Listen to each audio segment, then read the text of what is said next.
This is the Justin Cost Podcast. Hey, what's up? Good. Nice. I love this picture of you, man. I love it. It's awesome. It's the app is called hang on. Deanna found it. Profile pic. Okay. I may be looking that up after this. Yeah. Get some cool pictures. Yeah, definitely. How you been? I'm good. How are you? Doing great, man. Doing great.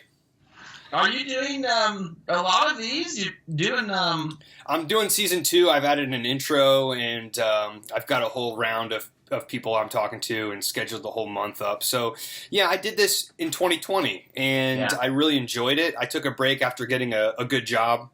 2020 was rough for me, just like everybody else, and I was delivering pizzas and had my old job back when I was in high school, and just to make ends meet. I was getting some unemployment money, and I cut myself off from it because I didn't want to rely on it, and it ended up being a great decision for me. I've got a great job now with a great company, and things are back in the swing of things. Yeah, I've been there. I think everybody, life is funny, and I think every person, whatever their pattern is, usually anywhere between 8 and 10 years is the roller coaster of life. And I started trying to prepare more for those bad situations, and we're going through some really tough times too. So it's it's kind of like I was already expecting it. It's kind of like it's about that time. It's embrace the struggle, Joe. Embrace the struggle. Yeah. So I'm here talking with Joseph Bargdill, and still trying to get on the swing of this thing here and getting better at it, just like everything else. But the reason I'm doing this, and I don't express it enough, is I'm an artist, and I want to reach out to other people that are in our area, and in talking about just creating a dialogue of some of the struggles as we're talking about with becoming an artist and gaining popularity and getting our voices heard, which is it's tough for us as artists to do that. But just also to gain insight for other people about what we're going through, and that can hopefully, like I said, create a dialogue. And maybe one day I create a documentary with all these talks. That's kind of like the long-term goal, and then coming full circle with it. It could take 10 years. I don't care, but I'm really passionate about this. As you know, we've worked together, and so that's it there. But rolling into that, you've got a lot of experience, and I'm really grateful to have you on. I'm grateful to know you. One of the things I noticed when I first met you was your energy and your passion, and you're creative, and you're productive, you're proactive about things, and students often did well in your class because they fed off of that. And I want you to talk a little bit about that and what that creative process is like for you. And then a sidebar, I'd like to know how you think people should handle that criticism, because a lot of times you go through jealousy and anxiety with other people when you're that way. So talk a little bit about that, if you can, please. I always go into every situation building the type of emotional environment that I want, and I start with just myself. So if I feel like I want this environment to be this way, then it's just as simple as that, is creating that through myself first. And then from there, that dominoes on. And you'll understand this from teaching. Every classroom has a divide. There's obviously the bottom percentage, the middle percentage, and the top tier percentage. And each part of that divide has specific needs. And you have to be that cheerleader for the bottom emotional situation, and you have to bring them up to a certain point. And then you also have to teach loss and despair to the top tier, because they don't know how to handle that. So there's a reaction point for each individual that is separate, and it kind of plays out every day in the classroom, and it plays out in life especially when you want to take on big challenges.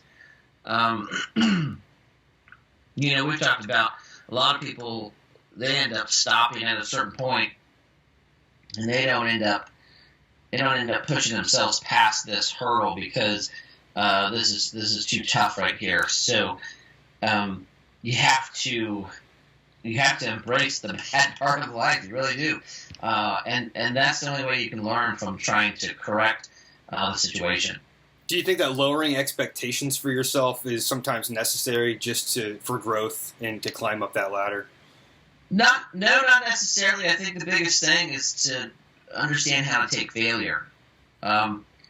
If you want to shoot for the stars, but you know you're going to have a certain amount of failure, and you're going to have to continue to push yourself through that failure, or otherwise you won't go any further. I tell the kids, losing is learning, and it's pretty much the starting point. Everybody can get at the starting line, and they can give it their all, and usually it takes them about 20% into the race. And then once they get to that 20% mark, they're like, whoa, I'm out. I can't handle this because it doesn't come naturally to me anymore. And nothing comes natural past that 20%. If you have a person that is extremely well experienced and they're just completely, knowledgeable of things, it's because that individual they may not even know it. They have spent tons and tons of time involved in a certain topic or research, or they just jump in, and the interesting thing is it's fun for them, so they don't realize it. That's when I do an album, I learn after every one, and I get better after every one. And I would even assume, like all these producers, and Steven Spielberg looks back at his old films that make a lot of money and think, well, I wish I would have changed this. I wish I would have done that. So that's always going to happen, and that's never going to go away. I think with that perspective, you can move forward a little bit easier and more gracefully. And with my music, that the one thing that I always tell people is I go through these songs in a certain way where once I have the drums down, which I'm probably the best at, and then the guitars and keyboards, vocals and writing has to come. And I may not be the right vocalist for that song, but unfortunately I don't have anybody else to do it. So I'm going to attempt it and do it because if not, it's going to sit on a shelf and that song may never be heard. As where if you continue, somebody else may pick up that song eventually and say, hey, you know what? I got a perfect vocalist for this, and a record label could pick it up, and that could be your one big shot. So I always try to tell people, don't let anything like that discourage you and move on. Yeah. So I think that's a big part of life, is just trying to handle coping with those situations. I have weak points too, and it's one of the hardest things is to go to somebody else and ask them for assistance, because you kind of like in the beginning you're swallowing your pride a little bit, and you don't want people to see that you're over there, asking for a manual or some simple instructions. But that's the other thing that I think. When you go and you ask for that help, others realize it's okay. That visual alone helps, especially the young generation. It helps them understand you don't have to know everything. You don't have to be, instant access all the time. You can definitely be yourself and look information up and do that in front of people and do that in a work environment and still be good. Well, it's contagious. Your energy, that's I want to bring up Fu Manchu. Oh no! Yeah, what a great example of who you are and what you do as a teacher and how great it is. I watched that and chuckled to death in my kitchen, and my family's like walking around me like, "What are you laughing at? What's so funny?" It's creative, it's fun for kids, and you seem to have a great mindset on how to engage students. There's no doubt about that. When it comes to people, I don't know if you answered this as best as I would have liked. With jealousy or goals and ambitions, do you run into that? Do you find that when you're in a project, people start looking at you a little bit differently, or they are like, I'm not so sure, and kind of start naysaying? Do you run into that, Joe? All the time. Yeah. Almost everywhere I have been in my current life, from graduating from ICB long time ago, I've always been in a situation where, and I think it is. It's my energy pushes me to a point, and it pushes me beyond. Just a simple laborer somewhere. I've been told, slow down, stop. You get paid by the hour. I'm like, I know that, but that happens quite a bit, and it's one of them things where it's kind of like, if you fall into the herd of the sheep, then you're part of the sheep herd. You're not ahead of the pack, and you're not, moving forward with your own stuff. Is the only answer to it just ignore it? No, because it'll rear its ugly head. It comes around, and it keeps coming around, and the hardest thing for me is sometimes you're in a situation, because it'll always come to this, you're in a situation where you will end up showing above and beyond in comparison with that other individual, right straight in front of everybody. Mm-hmm. And you have to kind of like not be insultive, be helpful, never show that kind of like that champion dance. You're always in the eye of others, and that's just in life. So if you want to be in control of your direction, even in the places where you're going to succeed, you also have to be careful of those that are following behind as well. You have to be careful to nurture their success and give that guidance. Like right now, there's two environments that I'm in, and it's kind of hard to speak about them openly without affecting other people. But there's two environments, and I've been tiptoeing around. And the best person for me is my wife, Deanna. She's the only one that knows my secrets. But that's just that counseling. That's that talking to people and discussing how you feel and expressing those opinions. And there's always, I'm going to appreciate and understand somebody for who and what they are at all times. Mm-hmm. But I also will say, you're not fit for this. You need more training, or you need to go to this, or I can help you, or this is a level that you need to get to. So that's the one thing that kind of helps put a person up at the top. Basically, is you can give people your time, but if you keep giving people your time, then you're not using your time to again push yourself into the direction you want to go. Right. So it's difficult. Well, you seem to have your head around it. That's for sure. And puts things in perspective. And I'm listening. I learn from you.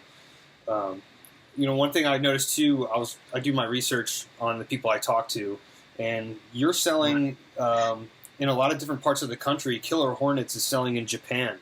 Yes. And I saw that you're getting royalties for that, so that's great. Congratulations. Yeah. On that. What about the new thing that you have released is Cartel Sunset, Crime Pays, but at a cost. Yeah. So, each book, I haven't really told anybody this, other than Deanna. Each book has a biblical lesson of life of sorts. And each book has a distinct message and has distinct Easter eggs buried in them. And Cartel Sunset is about greed versus love. And it's one of the oldest kind of situations, but if you look at TV and you look at what people watch all day long, you are constantly watching, people are constantly watching crime shows, how to get away with things, and in this case, I've mixed a kind of like a, not necessarily a romance, but a growing relationship between two people mixed within a crime cartel world. So it's about basically greed versus love, and the one main character basically thinks that they have to have the success to be seen in the eye of the other person as a respectable partner for them, but they don't realize that it's basically they never needed that to begin with. It was all about them thinking that. So the delusion changes the person, and they grow understanding that they never needed to do that to have the relationship in the first place. That's awesome.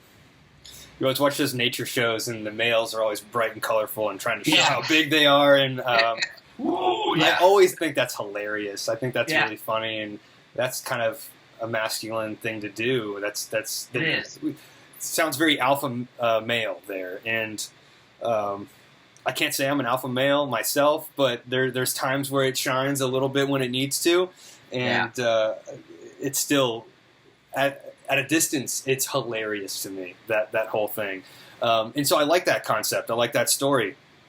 Sounds like there was a movie that came out, True Romance. Is that right? Oh yeah. That's the first movie that came to mind that was kind of like that. I really like that concept. So check that out. Joseph Bargdill, Cartel Sunset.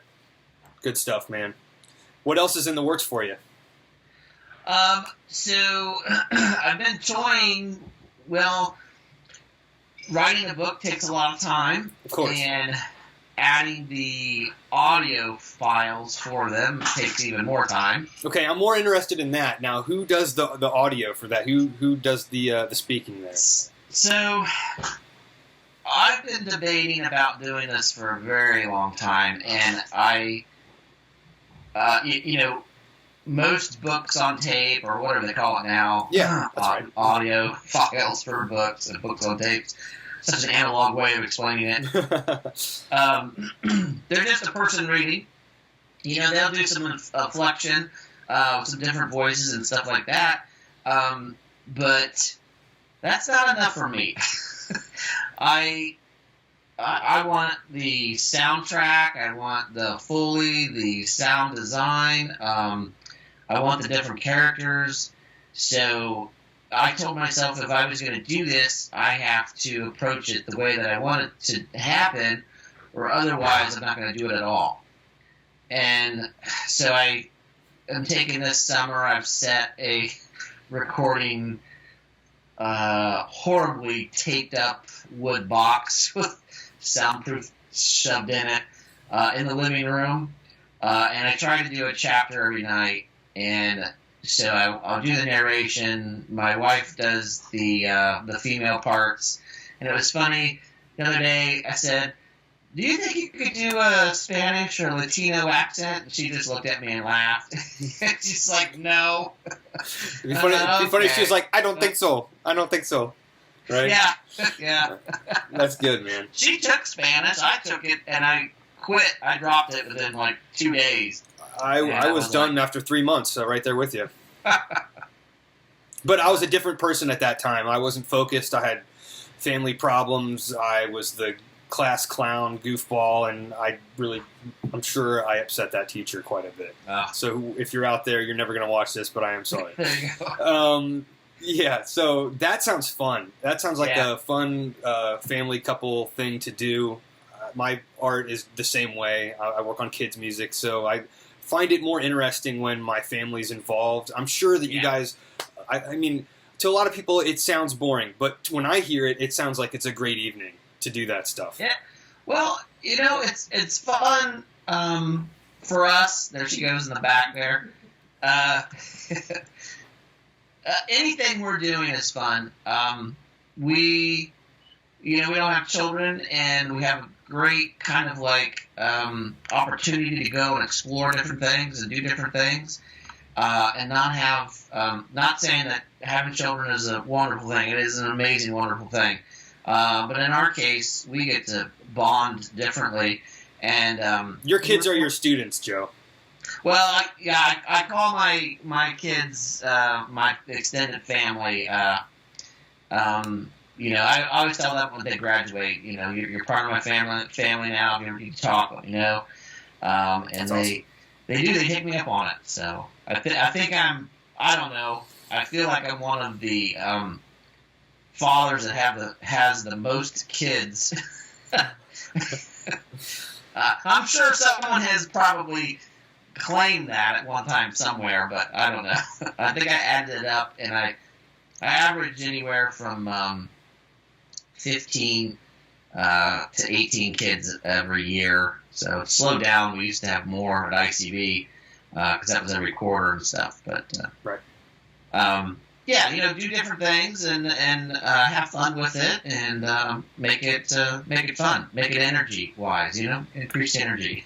Have you had any issues with Foley and trying to get certain sounds you're looking for, but the things that you think will make the sounds don't actually make the sounds that you want? I love audio.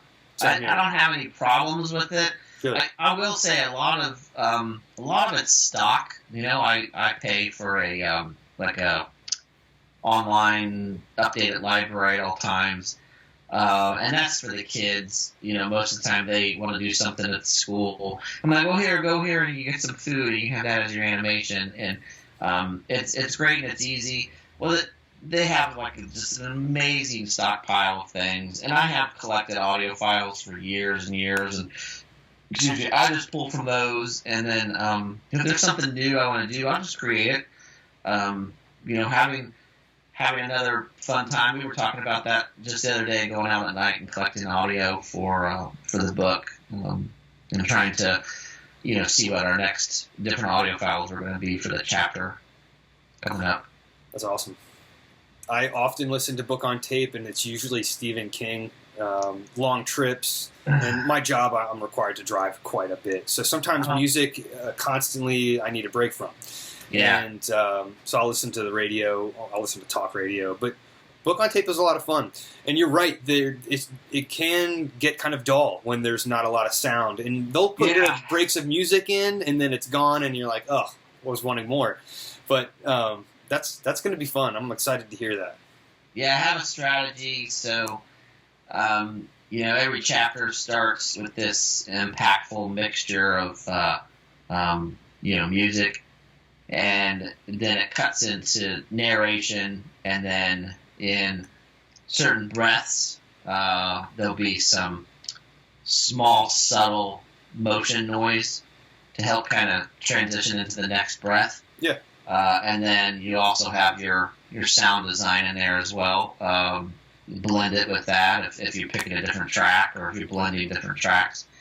And then some chapters won't have any sound effects at all. Right.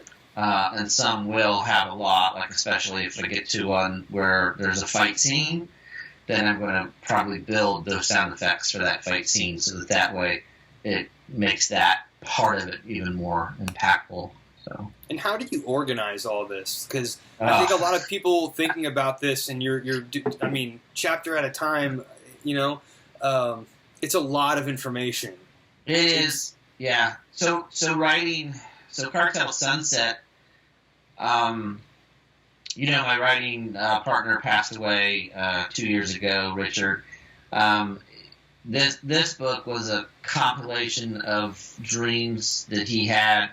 And we decided to make a screenplay that was Latino, Spanish, kind of in effect, because we had been asked to submit something as well to the Telemundo, or I believe it's Telemundo down in Florida, for optioning. Well, we never got that deal, so we were told to, it would take too much to flip this into a Spanish kind of content script. So we decided to write something that revolved around that culture down there. And so his dreams mixed in with just tons of ideas being bounced back and forth. That's how we came up with this. And then when I came back to it, this has been years, probably 5 years or more since we wrote that. And I was like, wow, I've changed as a writer a lot. And I started noticing that. And I was telling Deanna, boy, this is night and day between how I was, that long ago. So I had to rebuild it and rebuild the flow of the story, and I had to do a lot more research, and so it took me another year just to kind of sink into the research. And a lot of times, other than my sci-fi, I create the sci-fi worlds by themselves, but this book actually revolves around a lot of history. There are a lot of factual pieces in this that tie into the story itself to help kind of make it real. And so that was the other thing that I had to organize, and I had to try to figure out how to implement those into the stories. And I had notes and notes of research, and I'm like, oh, I got to put this in the book. I got to put this in the book. And I would have a whole chapter explaining how these refugees came from Africa and their whole backstory. And I'm like, this is slowing this down. This is taking away from the story.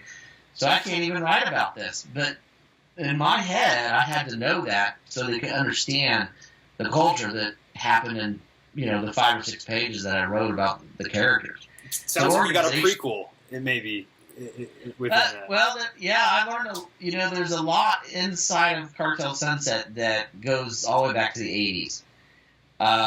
And it revolves around MS-13 gang and how they got their start. And then it also talks a lot about the cocaine trafficking from, El Salvador, Honduras, Guatemala, those areas, and how they were trying to implement those routes into the United States. And Miami was the starting point of that in the 80s, as we all know, more or less, just a simple research, on Florida. But so I wanted to wrap a love story into that. And so I had to kind of take pieces and move them in as I need it, and then kind of saddeningly nix out some of that research that I discovered because it just slowed the story down too much. Sure. So how long did it take to get this to the finish line? I mean, you talked about 5 years ago. It sounds like maybe it took about 5 years. Is that right? Well, I didn't work on it the whole time, but sure. Probably 5 years ago, me and Richard worked on it for about anywhere from 6 months to 8 months. Yeah. And then it sat as a screenplay, and so then I picked it up after finishing the novel that I wrote in Fuentes, and I started on Cartel Sunset, and it basically took me a full year to rewrite, re-edit,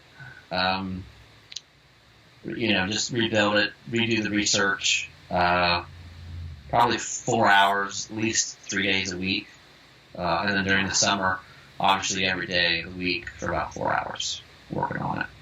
Did you find that his death really motivated you to finish this product? Well, we have it's a motivation for all the projects because there's probably, I couldn't even tell you, 30, 40 maybe stories we started together. Me and him entered into a kind of like a creative contract way back when.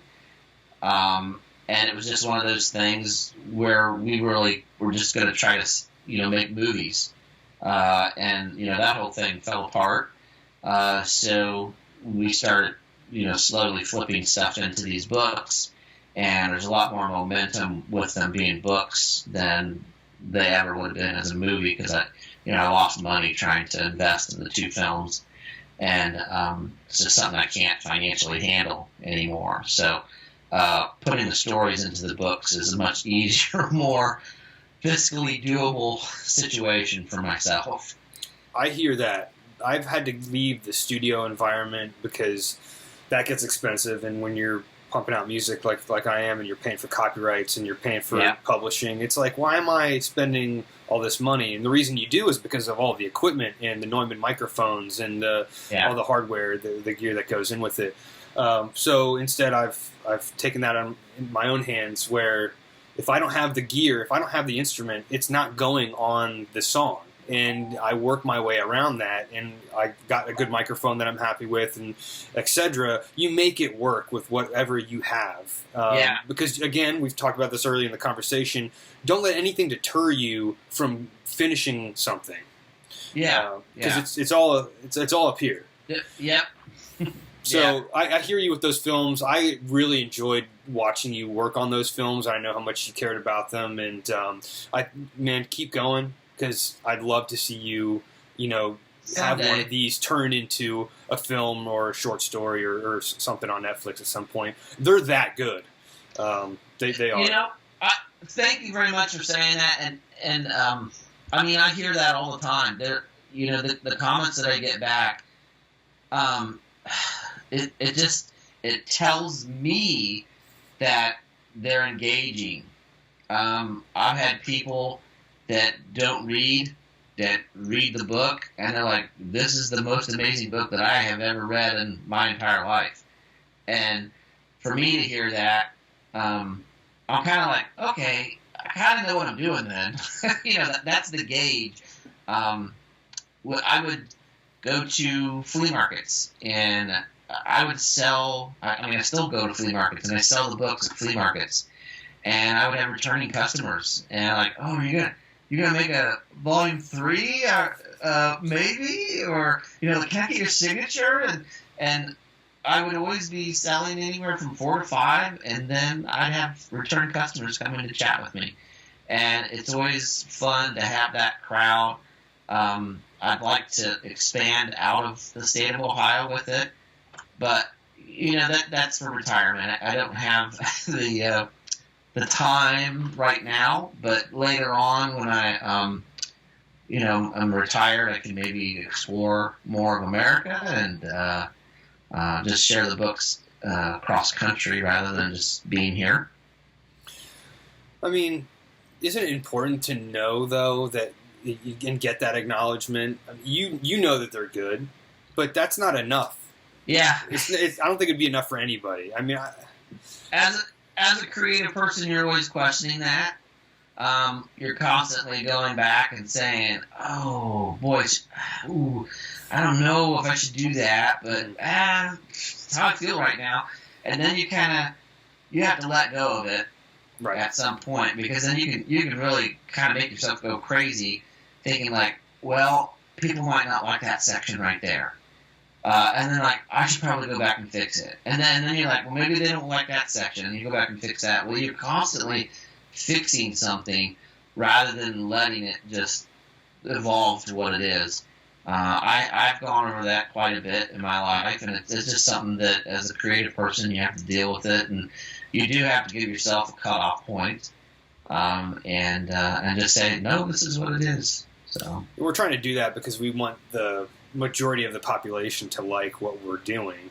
And I've had discussions with instructors down in Florida about this stuff, and it's like, why do we need to section everything in demographics and niche markets? And he said, well, this is the easiest way to get to know your audience, and your audience gets to know you. You know that you're not shooting in the dark. These people that are listening to your music are going to like your music because you've done your research of what they like and what age range and etc. So I get both arguments. At the end of the day, you're the artist, and you're trying to put something out that's from your soul, from your spirit. And when you start looking on outside perspectives, it really starts to get things cloudy, like you're saying. It does. Yeah. So appreciate that. It's been good talking to you, Joe. Yeah. We'll do this again. But, man, everybody go check out Joseph Bargdill. He's got a lot of great novels out there, and check him out. All right, well, thanks. Hey, no problem, Joe. Talk to you soon. See you, bye. Bye.